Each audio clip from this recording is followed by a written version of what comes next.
Good morning, my name is Chris Fox, and today we're talking about why buffing is generally better than nerfing from the position of a game master.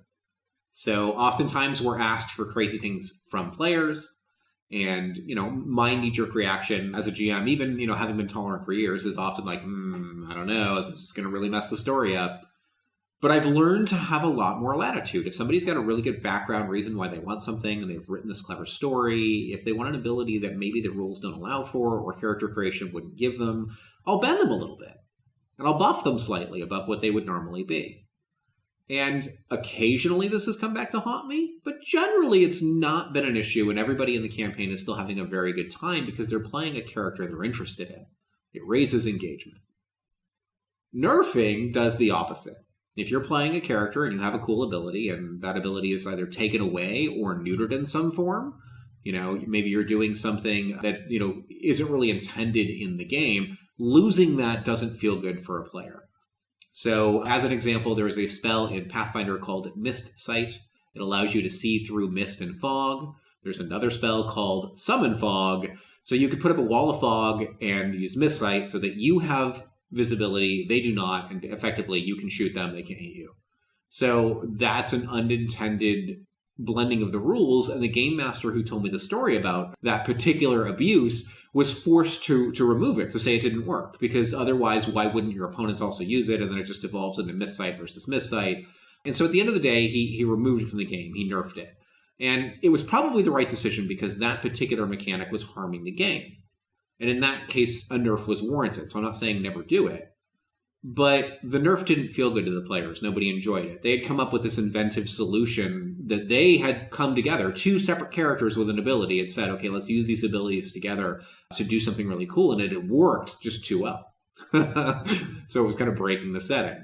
Well, losing that ability that they had concocted together damaged the motivation of both players to play. And as a GM, we our responsibility is to make sure not just us, but everybody else is having a good time. So when I'm aware that things are going to damage a play experience for any player, I try to mitigate that as best I can.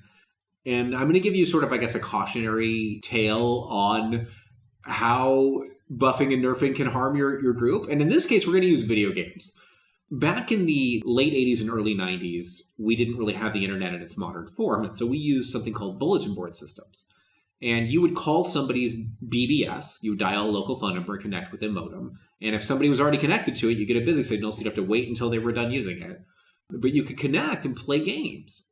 And back then, the games that we loved playing were multi-user dungeons, MUD.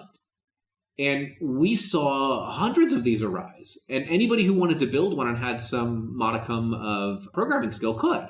So lots and lots of geeks all over the world were putting together these multi-user dungeons.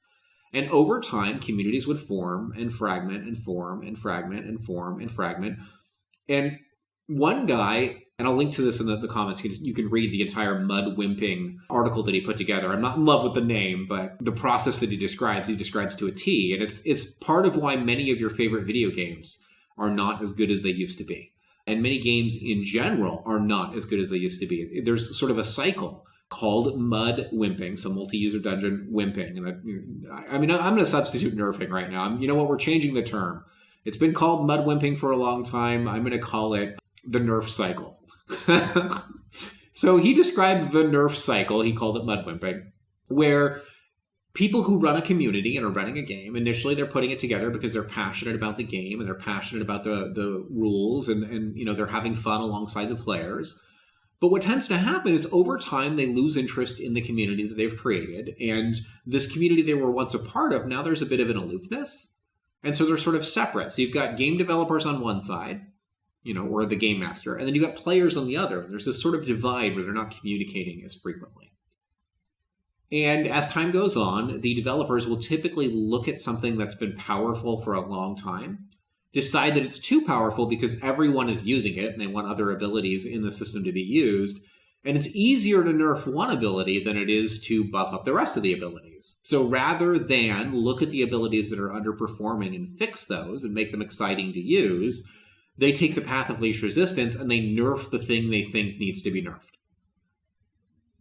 And what this does to the player base is if you're affected by the nerf, your engagement usually drops. If I play a fighter and I have, use this combination of feats and abilities and skills all around having this cool ability, and you decide this cool ability is too strong and you neuter it, now this character that I've sunk, dozens or hundreds of hours into can't do the thing that I built him to do. And that doesn't feel good to the player in question. And so those players are usually irate and then will sometimes quit the game. Whereas some of the other players who are not affected will usually support the decision where they're like, yeah, that was a really powerful ability. The fighter would just roll in and kill 4 people in the first round of combat. So you've got a fragmentation in your player base. And when you're dealing with a video game, we're talking obviously hundreds or thousands of players or more. But just looking at your local table, I mean, if you have 5 or 6 players, you're going to see the same sort of fragmentation when you offer a buff or a nerf. They're going to have their own opinions on it, and you are going to do somewhat of a schism. Well, when you're following this whole nerf cycle that was outlined in the Mudwimping article, this fragmentation gets worse over time. Developers nerf more and more things because they want balance. And all of a sudden, game balance is more important than fun. And I want to be clear as a game master, I do think game balance is very important.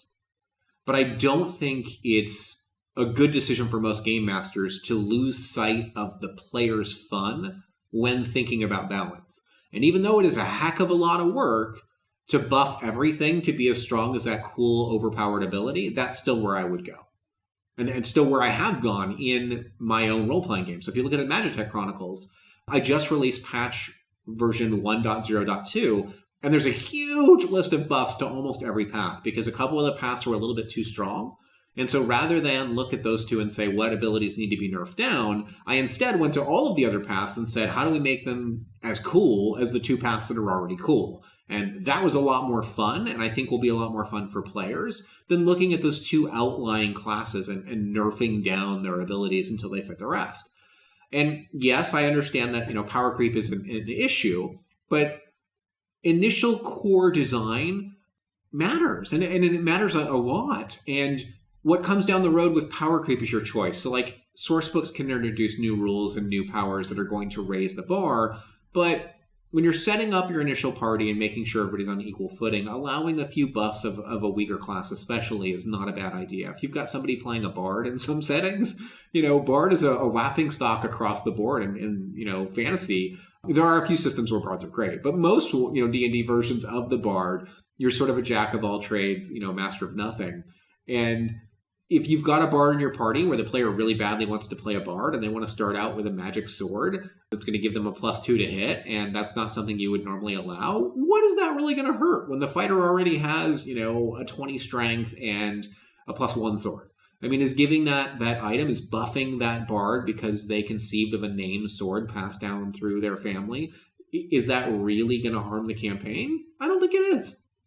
So if you are curious about the whole buff nerf cycle and the whole Mudwimping article as it pertains to video games, it's a fascinating read. I would recommend the link that is in the comments.